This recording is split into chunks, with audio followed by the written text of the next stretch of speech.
एक नगर में एक सेठ रहता था। उसके पास बहुत संपत्ति थी। वह अपने कारोबार से बहुत ही संतुष्ट था।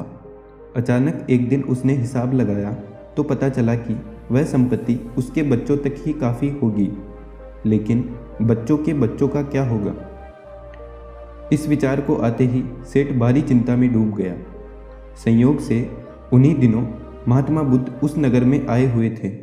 सेठ उनके पास पहुंचा और बोला, महाराज, मुझे इतनी संपत्ति चाहिए कि मैं, मेरे बच्चे और उनके बच्चे, और फिर भी वह संपत्ति कभी ख़त्म नहीं हो। बुद्ध ने कहा, ऐसा ही होगा, पर इसके लिए तुम्हें एक काम करना होगा।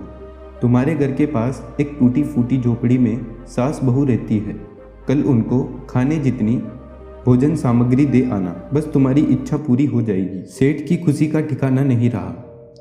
उसकी रात बड़ी मुश्किल से कटी। दिन निकलते ही वह सीधा झोपड़ी में पहुंचा।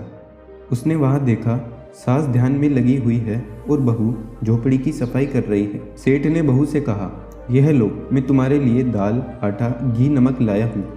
बहू ने सेठ की तरफ देखा और बोला, हमें नहीं चाहिए, हमारे पास आज के खाने के लिए है। तो क्या हुआ? सेठ ने कहा, कल काम आ जाएगा। बहू बोली, हम अगले दिन के लिए संग्रह नहीं करते, भगवान हमें रोज देता है। यह सुनकर सेठ अचंभित रह गया। सोचा, एक ओर ये लोग हैं जो कल की चिंता नहीं करते और दूसरी ओर मैं हूँ जो बच्चों के बच्चों की चिंता में मरा जा रहा हूँ। सेठ की आंखें खुल गई। फिर उसने धन की लालसा करनी छोड़ दी। अब उसे महात्मा बुद्ध की बात समझ में आ चुकी थी। मोरल ऑफ द स्टोरी, हम भी कई बार कल की चिंता में डूबे रहते हैं।